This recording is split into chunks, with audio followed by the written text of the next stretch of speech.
generous banget sih. Akhirnya temennya banyak, networkingnya banyak juga, ya dipercaya sana, dipercaya sini. Bener-bener nggak perhitungan dan generous. Dalam segala kekurangan kita itu tetap harus berani untuk bantu orang lah. Halo semuanya, kembali lagi di podcast Sharing from Reality. Di episode kelima ini kita kedatangan tamu yang sungguh istimewa juga. Beliau ini juga seorang dosen, tapi juga praktisi di dunia bisnis tentunya. Mari kita perkenalkan Mr. Junko. Halo semuanya. Boleh kenalan dulu Pak sama audiensnya juga. Hai semua, nama saya Junko Alessandro Effendi. Saya mantan dosen juga. Kemudian juga saya S1, S2 dan sekarang sedang ongoing S3 juga di Universitas Ciputra seperti itu. Luar biasa. Kebetulan Pak Junko, kita kan belum pernah kenalan. Iya. Sekarang sekalian kita kenalannya ini mau direkam. Boleh. Nah, kebetulan kemarin aku lihat kan kita ngobrol-ngobrol dari itu loh, kontainer. Betul, iya. Itu bisnisnya Bapak itu? Itu family business sebenarnya. Boleh diceritakan nggak Pak? Kontainernya, bisnis kontainer seperti apa kayak gitu? Sebenarnya family business saya itu bukan cuma kontainer aja sih, Tino, seperti itu. Nah, sebenarnya saya itu kalau family business itu fokusnya di importir. Nah, kita itu kerjasamanya itu B2G, business to government. Jadi kebanyakan konsumennya kita itu memang BUMN. Nah, ceritanya BUMN itu kalau mau impor, mereka itu harus bikin kuota dulu di akhir tahun untuk tahun depannya. Nah, kita targetnya itu kalau orang itu bikin planning impor, itu kan pasti ada miss biasanya. Betul. Oh, ternyata aku butuh ini yang belum pernah tak budget. Tapi kalau mereka nggak pernah budgetin itu, otomatis mereka harus mencari perusahaan importir dari dalam negara supaya nanti mereka seakan-akan itu belinya bukan impor tapi beli dari negara. Jadi kita di situ sebagai penengah. Dan kontainer itu sebenarnya adalah salah satu produk yang paling sering diimport sama perusahaan-perusahaan BUMN. Dan perusahaan-perusahaan BUMN yang kita kerjasama itu kebanyakan di tambang seperti itu. Kayak gitu ceritanya sebenarnya. Menarik sekali. Ini bisnisnya udah berapa lama Pak? Ini dari 2004 kira-kira. Berarti 2 generasi dengan Bapak ini? Saya sama adik generasi kedua, seperti itu ceritanya. Nah, Bapak apakah in touch di bisnis itu sekarang, fokus di sana, atau ada bisnis sendiri juga nih? Saya sebenarnya in touch itu udah dari tahun lalu, dan mulai banyak in charge juga di tahun ini, karena ya kondisi papa mulai menurun kesehatannya. Itu juga salah satu alasan kenapa saya udah nggak bisa lanjut juga di UC sebagai dosen kayak gitu, karena juga kondisi papa menurun, jadi mau nggak mau saya sama adik harus banyak in charge juga akhirnya. Terus ya ini sedang ngerintis juga bisnis sendiri sama alumni IBM juga UC seperti itu, alumni IBM UC Pride kayak gitu. Dan karena memang background saya itu suka banget di dunia pendidikan, nah kita maunya nanti fokusnya itu ke konsultan bisnis kayak gitu. Jadi kita memang mau bantu startup, kita mau bantu juga pemilik bisnis yang mungkin stuck gitu ya. Dan kita coba kerjasama dengan beberapa orang yang supaya nanti bisa membantu mereka untuk bisa survive dan bisa growth kayak gitu. Cuma kita mungkin nanti bisnis modelnya agak beda sama konsultan konvensional kayak gitu sih, Tino. Boleh ceritakan nggak kira-kira bisnis model apa itu yang unique value-nya? Nah, biasanya kan kalau kita yang bikin sendiri, kita yang turun tangan seperti itu kan. Nah, cuma karena saya kan bertiga. Jadi saya sama teman saya IBM 2012 sama satu lagi itu teman dari IBM 2017 yang dulu juga mahasiswa saya. Dia itu selain setelah lulus IBM ngambil hukum. Jadi pikirku juga ada beberapa background yang berbeda-beda lah. Nah, kita itu karena memang ada kesibukan masing-masing dan kita juga masing-masing ini punya family business sendiri. Kita ini cari cara supaya bagaimana caranya kita itu nggak perlu in charge langsung untuk mengkonsultasi konsumennya kita. Jadi kita nanti kerjasama sama expert, ya kita nanti akan banyak ngambil alumni yang udah punya bisnis juga, yang punya panggilan pengen untuk berbagi sharing juga. Menarik. Nanti mereka yang akan jadi konsultannya, nanti kita profit sharing. Jadi kayak mungkin kamu tahu kayak Halodoc gitu ya. Kayak Halodoc itu nanti kita kasih expertise-nya. Ini yang F&B seperti ini yang service seperti ini. Jadi nanti mereka bisa bagi-bagi dan kita nanti bisa profit sharing sama para expert itu. Jadi nanti kita bertiga fokus ke operasional sama strategiknya aja. Kayak gitu sih, Tino. Menarik. Iya. Saya jadi kepingin join deh, jadi expert salah satu. Iya, saya juga sempat kepikiran ini apa sih tak kasih ya gratis awal-awal gitu ya, supaya nanti bisa jadi portofolio juga. Iya, menarik loh. Kira-kira soalnya kayak berarti kayak semi-semi UC Venture ini ya Pak ya? Betul, cuma kan kalau UC Venture kan memang terikat sama universitas, kalau kita nanti profesional. Betul. Tapi memang karena kita sendiri alumni dari UC juga ya, kita kan pasti pengen memberikan banyak manfaat ke alma mater kita sebenarnya. Jadi nanti memang salah satunya pengen kerjasama sama venture ya, dan juga pengennya sama beberapa prodi seperti IBM yang apa ya, ini sebagai bentuk kita dari alma mater kembali ke alma mater lagi lah, pengennya seperti itu. Pak Junko sendiri udah berapa lama ngajar Pak? Saya tuh 8,5 tahun, jadi dari lulus dari umur 22 itu tahun 2016 sampai 2025 ini, sampai Mei kemarin. Dari September 2016 sampai 2025 kemarin, 8,5 tahun. Kira-kira selama perjalanan Bapak ngajar, apakah Bapak ada moto atau pegangan hidup? Kenapa sih kok mau jadi dosen? Ini pertanyaan yang cukup menarik sebenarnya. Salah satu alasan pengen jadi dosen itu sebenarnya ada beberapa sih. Yang paling utama itu sebenarnya ini keinginannya emak dari papa. Emak dari papa itu pengen ada garis keturunan keluarganya itu yang guru sebenarnya. Dan dia sendiri dulu guru, meskipun bukan terikat di institusi pendidikan, dia itu dulu guru les, guru ngetik kayak gitu loh. Dulu kalau di zaman kuno mesin tik itu kan les kan. Ada les. Betul. Nah, dia itu pengen ada garis keturunannya yang bisa jadi guru dan sekolah tinggi. Oleh karena itu kenapa saya juga lanjut S3 itu karena keinginan dari emak sebenarnya, almarhum emak sih. Kayak gitu. Itu yang pertama. Terus yang kedua, saya itu dulu punya idealisme pribadi. Nah, ini. Saya itu nggak pengen lanjutin Fembus pertamanya. Karena saya berpikir saya benar-benar pengen lepas dari uang dan dari apa ya, bantuan papa gitu loh. Jadi benar-benar pengen mandiri. Kalau saya tetap lanjutin Fembus kan uang tetap dari papa ya. Nah, itu loh. Jadi saya dulu punya idealisme itu yang apa ya, pengen coba lepas dan bener-bener start from zero lah kayak gitu. Dan yang ketiga ini ya mungkin agak sedikit rohani ya, saya tuh pengen pekerjaan dan pelayanan saya itu satu bidang, satu pekerjaan kayak gitu. Dan saya tuh pengen juga ngasih tahu ke orang-orang di luar sana bahwa pelayanan itu nggak harus di tempat ibadah, tapi bisa di tempat kerja juga. Dan menurutku dengan kita bisa jadi dosen, kita bisa mendidik mahasiswa kita. Ya saya kan cukup deket ya sama anak-anak saya ya, banyak yang deket juga dari tahun angkatan 2014 sampai 2023 saya terakhir ngajar, itu banyak yang deket gitu loh. Dan menurutku ketika kita bisa apa ya, punya kedekatan interpersonal, kita bisa membantu mereka, itu salah satu bentuk pelayanan gitu loh. Dan dari dulu tuh sebenarnya banyak sih anak-anak yang ternyata broken home, di rumah itu nggak ada sosok orang tua. Ya, saya pengen menjadi pengganti sosok itu gitu loh. Jadi meskipun nggak cuma ngajar, nggak cuma bimbing bisnis, tapi saya juga pengen jadi orang yang bisa impactful buat mereka. Oleh karena itu kenapa saya sempat jadi dosen gitu sih Tino. Dalam sekali ya ternyata ya Pak ya. Lumayan. Pernah, kalau saya dengar cerita orang-orang ini banyak sekali, ada sempat kemarin kita ngobrol dengan beberapa narasumber, dia pernah sampai titik down, utang 2M, titik downnya orang tua ayahnya meninggal.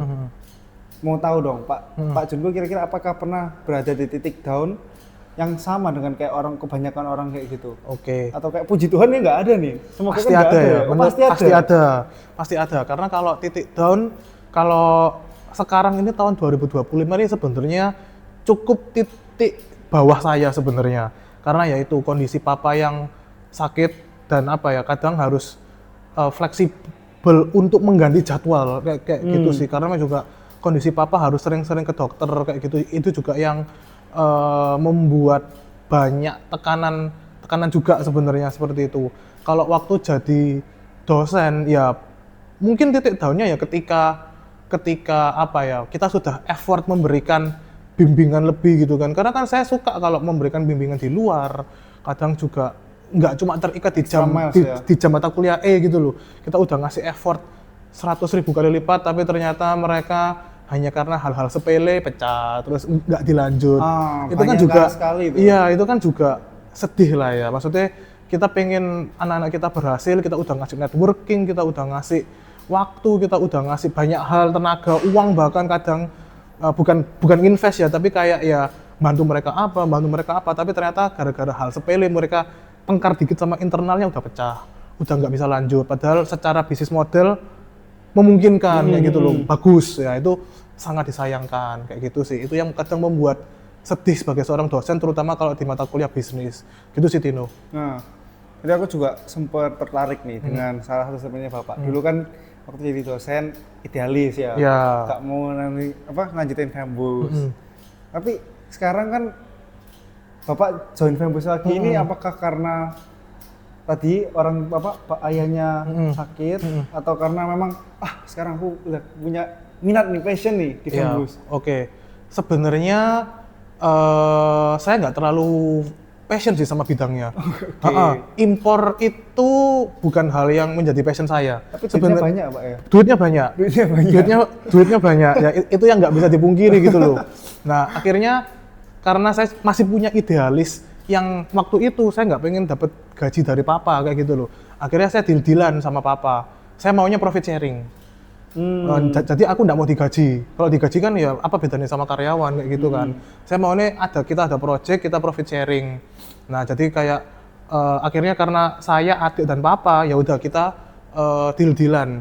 Jadi setiap ada project itu saya dapat 12,5%, adik dapat 12,5%, papa 25%, terus 50% disimpan di rekening perusahaan kayak gitu. Dan mungkin banyak yang ngomong kita kalau gengsi gitu ya, mungkin kita kalau bisnis harus sesuai passion gitu kan. Nah kalau saya mungkin ada setuju ada nggak setujunya, karena kalau kita sesuai passion tapi ternyata industrinya lagi nggak bagus ya kita harus pintar untuk switching. Betul. Nah karena ini juga menurut saya opportunity-nya bagus, dan puji Tuhannya papa itu kalau sama orang-orang government tuh cukup deket dan punya nama baik, track record yang bagus gitu loh. Jadi sebenarnya ya itu opportunity yang bagus dan tak gali terus untuk ngelanjutin dan mengembangkan usahanya papa, meskipun jujur ya saya nggak seberapa suka. Tapi karena sudah ya apalagi menarik. Bidang ini yang ngasih makan saya dari saya SD sampai bisa sekarang S3 ya saya mau nggak mau juga harus belajar lah, punya keinginan untuk belajar gitu sih Tino. Saya ada satu pertanyaan menarik nih Pak. Jujur kan kita ini di Indonesia sebagai etnis minoritas lah. Nah sedangkan kalau saya sendiri Bapak bisnisnya masuk ke B2G, government. Nah gimana? Apakah kalau kita minoritas ini? Ngerti kan maksud saya? Nah awal-awal berdiri itu pasti susah ya, karena kan pasti ikut tender dan sebagainya. Nah kebetulan sebenarnya perusahaan yang menjadi buyer saya B2G itu mereka itu mempekerjakan banyak bule sebenarnya, apalagi perusahaan tambang. Mereka itu budayanya orang Indonesia sama bule itu beda. Mereka tuh bener-bener cari kualitas. Kalau kita kan mungkin bener-bener cari yang sebisa mungkin murah kayak gitu kan. Kalau mereka tuh bener-bener cari kualitas. Nah, papa saya itu dari awal sudah punya positioning yang beda di perusahaannya. Oke, kontainer. Tapi kontainer ini anggap kamu jualan mobil. Kamu jualan mobil Toyota sama Mercy. Udah pasti beda. Speknya dan targetnya udah pasti beda. Papa saya tuh udah declare dari awal bahwa saya jualan Mercy, bukan jualan Toyota. Kayak gitu. Ya ini mohon maaf sebut merek ya. Kayak gitu. Nah, jadi papa saya tuh memang ngomong, saya ini punya harga yang di atas kompetitor rata-rata. Dan papa saya nggak takut untuk mendeklar itu gitu loh. Tapi itu menjadi something yang menarik buat para bule ini. Nah, ketika ngasih company profile dan ngasih spek-spek kontainernya seperti apa dibandingkan dengan kompetitor, mereka malah milih kita, padahal kita harganya jauh di atas mereka. Nah, kebetulan kalau perusahaan-perusahaan tambang yang ada di Indonesia, itu mereka rata-rata mempekerjakan para bule, supaya mereka itu lebih mudah regulasinya untuk tembus di Indonesia. Beda seperti perusahaan-perusahaan pemerintah pada umumnya. Jadi, kita ini kalau komunikasi selalu dengan orang-orang asing yang ada di perusahaan pemerintahan itu, seperti itu. Dan sebenarnya buyer saya dari tahun 2018 sampai tahun 2025 ini cuma 2. Kasih tahu, cuma 2. Anggap Ciputra Group gitu ya. Ciputra Group itu nanti yang beli UC-nya. Bulan depan yang beli Citraland-nya. Bulan depan lagi yang beli CW-nya. Jadi subnya yang beda-beda. Tapi mereka itu butuh impor terus, nggak cuma kontainer, kadang itu juga besi-besi, macam-macam yang mereka itu lupa di tahun lalu itu Masuk no anggarannya. dimasukkan anggaran, dan itu mereka tuh belinya tuh bisa langsung butuh ratusan ton kayak gitu loh. Kadang itu udah dianggarin kurang atau mereka lupa untuk menganggarkan suatu barang sama sekali, dan itu peluang kita gitu loh. Nah kalau di perusahaannya Fembusnya saya, kadang 1 tahun tuh paling cuma 3 proyeknya, bener-bener cuma 3, tapi 3 itu ya bisa 3 bulan, 4 bulan, 6 bulan bahkan, dan itu bisa menghasilkan cukup besar lah kayak gitu Tino. Itu sih. Jadi bisnis modelnya yang main margin ya. Betul, kita main margin dan long term. Satu project itu bisa berbulan-bulan seperti itu. Bukan yang cuma jualan selesai. Apalagi kalau ekspor impor kan dokumennya tuh bener-bener harus hati-hati gitu loh. Kadang kita cuma salah salah nama perusahaan. Misalnya perusahaan nama saya kan DSIIK gitu ya. Nah, cuma salah huruf besar itu aja udah bisa menghambat proses impor. Kayak gitu. Jadi itu bener-bener kadang yang lama itu proses untuk legalitas dokumennya itu yang harus super hati-hati. Boleh gitu di-spill nggak Pak? Apa customer-nya itu PT apa sih? Saya penasaran saya. Grup apa sih? Oke, sebenarnya nggak boleh nggak apa-apa loh. yang satu tuh mungkin sudah banyak tahu ya. Yang satu tuh Freeport. Oke. Perusahaan tambang emas Freeport. Yang kedua itu Aman Mineral.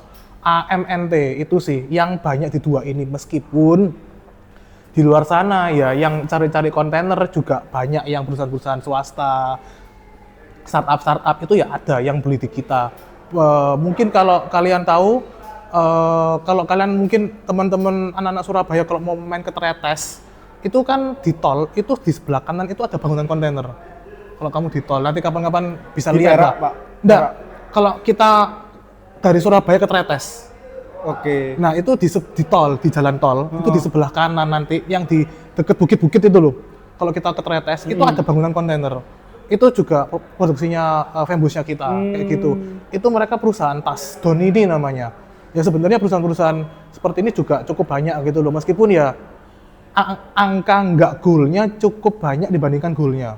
Paling kalau dari 10 ya 1 lah yang goal. Karena orang-orang di Indonesia itu masih carinya yang murah gitu loh. Dan kalau kita cari yang murah itu bisa banget. Cuma ketahanan lama bangunan kontainer itu kalau murah itu paling cuma 5 tahun. Kalau kita tuh bisa 25 tahun ke atas.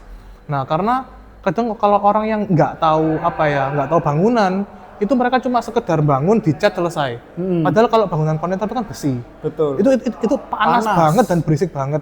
Kalau kita tuh pakai peredam, pakai insulin, jadi udah bener-bener standar yang internasional banget lah, kayak gitu sih. Jadi itu dalam kontainer biasa difungsikan untuk rumah atau untuk jualan kayak kios-kios juga gitu, Pak? Atau macam-macam? Macam-macam, semua itu bisa. Bahkan sekarang perusahaan kita itu mau nawarin kolam renang sebenarnya. Kita pengen bikin kolam renang dari kontainer untuk villa-villa yang lagi bangun. Sekarang kan banyak ya di Batu, di Puncak, di Bali itu kan banyak villa-villa ya. Nah kita lagi pengen nawarin untuk kolam renang sebenarnya. Itu pun bisa sebenarnya. Jadi sebenarnya apapun tuh bisa. Jadi kayak bikin kontainer itu kayak kamu bikin Lego. Iya. Betul, kayak kamu bikin Lego. Nanti dipotong, digabung, apa tuh bisa kayak gitu loh. Jadi memang fleksibel, dan enaknya kalau kamu pakai kontainer itu kamu nggak butuh IMB. Jadi misalnya nih kamu punya toko siu-siu atau terang bulan gitu ya. Aduh, masa kontrak aku di daerah ini udah habis. Aku mau pindah. Nah, itu kan enak. Betul, seperti itu. Dulu anaknya Pak Jokowi kan punya Markobar. Dulu kalau di Surabaya dia pindah-pindah, sempat di Jiwok, terus sempat pindah di dekatnya GC, sempat pindah di mana juga, itu dia pakai kontainer juga. Ngangkat tapi ya Pak, ngangkat. Oh, pakai ada truk khususnya. Ada truk khususnya, itu kita juga bisa nyewain kayak gitu. Soalnya saya tahu juga, kebetulan Fembus saya kan furniture. Nah itu kadang juga ngirimnya luar pulau. Betul. Otomatis kan pakai kontainer kan. Sering lah, jadi lumayan sering ke ekspedisi kayak gitu. Kalau pindah-pindah seperti itu kita biasanya pakai forklift. Iya, yang angkat garpu, gini kan. betul. Tapi harus di atas jam operasional. Biasanya kalau kita kerja, ya di atas jam 10 malam lah. Karena sudah lebih sepi juga dan lebih aman kalau mau angkat-angkat kontainer. Seperti itu sih, Tino. Banyak kejadian saya tahu kalau di ekspedisi itu, orang kecelakaan kerja, ketimpa, langsung Betul, jadi kita memang harus ya. paham regulasi juga kalau di kota-kota Surabaya itu seperti apa. Ngirimnya itu harus di jam yang memang lebih sepi lah, kayak gitu. Kemarin marketnya seluruh Indonesia Pak ya, bukan Surabaya aja. Malah Surabaya malah sedikit. Surabaya masih sedikit. Malah kita kebanyakan di luar pulau seperti itu. Kebanyakan itu ya di Papua. Di Papua itu yang paling banyak karena memang target market utamanya kita kan perusahaan tambang ya, tambang emas. Jadi kan kita membantu mereka, jadi malah kebanyakan memang di luar pulau. Apa mungkin pelajaran yang Bapak dapetin dari ayahnya Bapak? Bapak kok manggil apa? Papa? Ya. Papa, dari papanya Bapak. Oke. Papa saya itu orangnya, ini agak di luar konteks bisnis ya. It's okay, Oke. it's okay. Papa itu orangnya sebenarnya generous banget sih. Generous banget, kayak ada pegawainya yang sakit stroke, dia yang sangat apa ya, dia yang nyembuhin dari awal sampai akhir itu Papa semua. Pembantu, wah, karena kan saya kan tinggal di Sidoarjo ya, di kota kecil dan di perumahan yang udah bangkrut sebenarnya. Di perumahan yang udah bangkrut, beda kayak Citraland gini kan masih ada developernya. Perumahan saya tuh udah nggak ada developernya dan mereka udah ninggalin kita para penghuni. Jadi Papa saya yang inisiatif, yang gerak untuk apa ya, mensejahterakan perumahan inilah supaya kita tetap bisa sukses. Jadi Papa saya itu kayak jadi ketua perumahannya gitu loh. Nah, dan di Sidoarjo itu kan banyak orang-orang yang middle low. Jadi ada beberapa yang kita pekerjakan untuk ART juga supaya mereka ada penghasilan. Kita kasih mereka tempat tinggal. Papa saya tuh orangnya bener-bener nggak perhitungan dan generous banget. Dan itu yang apa ya? Ya mungkin dari sana juga akhirnya temennya banyak, networkingnya banyak juga. Ya puji Tuhan juga mungkin dari sana ya berkatnya juga lumayan lah dan apa tercukupi semua. Jadi ya saya belajar bahwa ketika kalau sama Papa ya, dalam segala kekurangan kita itu tetap harus berani untuk bantu orang lah. Nggak boleh mengutamakan diri sendiri dulu, gitu sih. Itu yang membuat akhirnya Papa juga dipercaya sana, dipercaya sini, ada proyekan, mau nggak nyoba. Akhirnya itu yang apa ya, akhirnya orang itu banyak mencari Papa gitu loh. Itu sih, karena generousnya itu dan kebaikan hati lah. Gitu. Cuma ya hati-hati kalau milih temen juga jangan cuma sampai dipakai aja, itu sih. Jangan sampai dimanfaatin. Betul. Luar biasa sekali. Soalnya sebetulnya saya ini juga orang yang saya merasa sendiri ya. Saya agak perhitungan sih kalau sama orang. Jujur aja lumayan bisa bilang rada pelit lah ya. Nah, memang harus belajar untuk berbagi. Loh, pelit itu terkadang ya enggak apa-apa gitu loh. Kadang kalau kita terlalu generous juga orang akan menggunakan kita gitu loh. Jadi harus tahu di momen yang tepat juga kayak gitu. Dan kalau memang kadang ada orang yang memang dengan sengaja akhirnya memanfaatkan kita ya, menurutku ya udah didoain aja lah. saya yakin bahwa hukum tabur tua itu juga nanti akan ada saatnya juga. Menarik. Kayak gitu sih. Contoh misalkan kayak gini Pak, kita ada studi kasus. Ini ada apa ya, tim atau karyawan lah ya. Karyawan ini mau resign. Dia sudah memang mengabdi sama kita ya sekitar baru gak sampai setahun lah.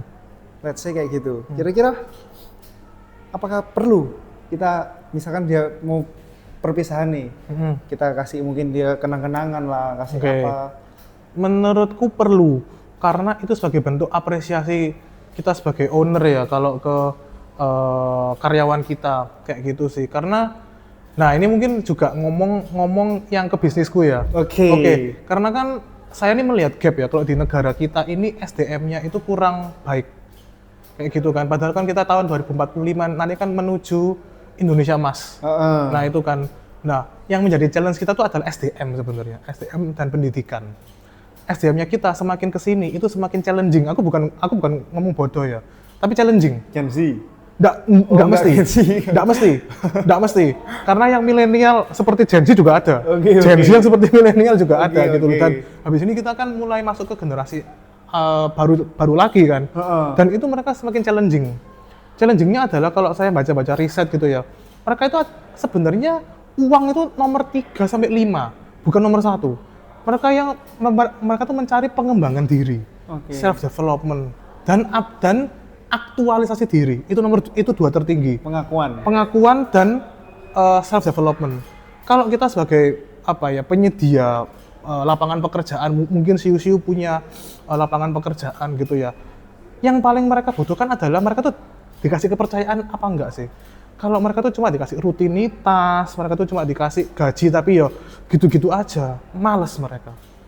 Nah itu sih. Jadi kalau nanti mereka satu saat mau resign pun gitu ya, ya kita harus bisa meninggalkan jejak yang bagus di matanya mereka supaya nanti siapa tahu dia bisa rekomendasi ke teman-teman, oh aku kerja di sini tuh pengembangan diriku juga banyak loh, dan aku juga diapresiasi sama Make sense. ownerku. Tinggalkan apa ya, track record yang bagus lah di orang-orang di luar sana. Setuju. Karena kan ya kita kan mungkin siu-siu, nggak mungkin cuma berdua terus kan. Betul, Satu titik pasti nanti pasti. butuh manajer, butuh direktur lain apa. Nah tinggalkan kesan yang bagus lah, kayak gitu sih kalau dari saya. Oke, menarik. Iya. Ini reality talk ini Pak. Iya, benar-benar reality talk ini. Jadi soalnya podcast saya ini kan judulnya Sharing Sharing from from Reality. Reality, iya. Jadi kita cerita apa adanya lah kayak gitu. Betul. Jadi buat teman-teman yang mau punya bisnis, punya tim, bisa ditiru. Generosity, terus tadi gak perhitungan juga luar biasa sekali. Aku juga hari ini belajar banyak lah, lumayan. Pak Junko kira-kira ada apa ya? Aku ingin 3 pelajaran hidup lah, 3 pelajaran hidup selama Bapak sampai 31 tahun ini ya. Nah, yang mungkin bisa di-sharingkan buat aku sama teman-teman yang nonton bisa dipelajari dari kehidupan Bapak. Oke. Yang pertama yaitu tadi kalian harus tetap generous sama teman-teman kalian, sama orang-orang di luar sana kayak gitu ya. Bahkan saya ya kalau tengah malam di pom bensinnya HR Muhammad tuh kan sering ngeliat badut-badut tuh loh. Ya. Saya tuh nggak tega loh, dan itu mungkin juga udah didikan dari papa terutama ya, kayak ada 50.000 nggak, ada 50.000 nggak, sampai segitunya loh. Bahkan kalau Gojek ngasih nganter makan itu pasti dikasih lebih banyak sama papa, kayak gitu loh. Jadi ya generous itu merupakan tabungan yang penting dan nggak akan ada ruginya buat kalian. Rugi material itu nggak sebanding kalau sama kalian nanti di luar sana lah, kayak gitu. Jadi generous dan baik hati itu kunci nomor 1, tapi ya tetap hati-hati lah.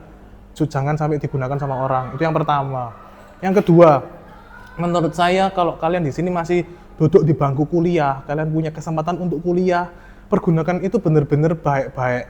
Ya, karena uang itu bukan segalanya. Apalagi mungkin sekarang kalau Gen Z itu beda sama generasi saya. Generasi saya dulu tuh punya prinsip uang itu belakangan. Pengembangan diri itu nomor 1. Aku sekarang membentuk diriku seperti ini supaya nanti aku dapat duit lebih gampang. Tapi kebanyakan sekarang kalau saya lihat Gen Z itu uang dan pendidikan itu dikesampingkan. Kayak gitu sih. Jadi hati-hati teman-teman kalau kalian masih punya kesempatan untuk disekolahkan sama orang tua kalian ataupun dapat beasiswa, pergunakan itu baik-baik karena itu nggak dapat Ditukar 2 kali, betul. Ya. Itu sangat berharga kayak gitu loh. Dan pelajaran ketiga ini masih sebenarnya berkaitan sama pendidikan. Zaman orang tua kita, mungkin kalau kita bisa lulus S1 tuh udah wow banget. Udah wow banget sih. Dan sekarang S1 tuh sebenarnya sudah sangat kurang sih. Karena sekarang S1 udah bertebaran di mana-mana, kamu harus punya competitive advantage lebih. Kalau bisa sekolah bahasa ataupun bisa S2 itu lebih bagus. Kalau S3 mungkin enggak lah. Kalau S3 kan biasanya orang-orang politik atau dosen.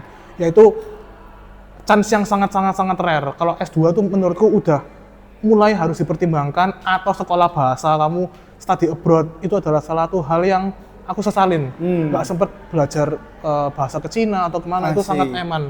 Kayak gitu sih. Sekarang kan mulai banyak ya yang selesai S1 mereka langsung sekolah bahasa setahun. Betul. Itu penting banget teman-teman. Ya, jadi uang itu jangan dijadikan nomor 1. Supaya kalian pengembangan diri dulu, kalian harus punya self competitive advantage dulu, atau kalau di sini bahasanya self value proposition itu penting banget.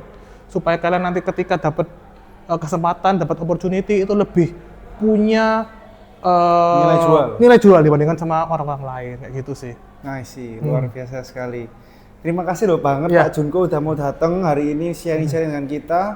Terakhir, mungkin kata-kata hari ini atau kata-kata motivasi deh. Kata-kata biasanya kita selalu tanyain soalnya. Tetap semangat, tetap berbaik hati, dan jangan lupa andalin Tuhan. Oke, thank you semuanya. Oke.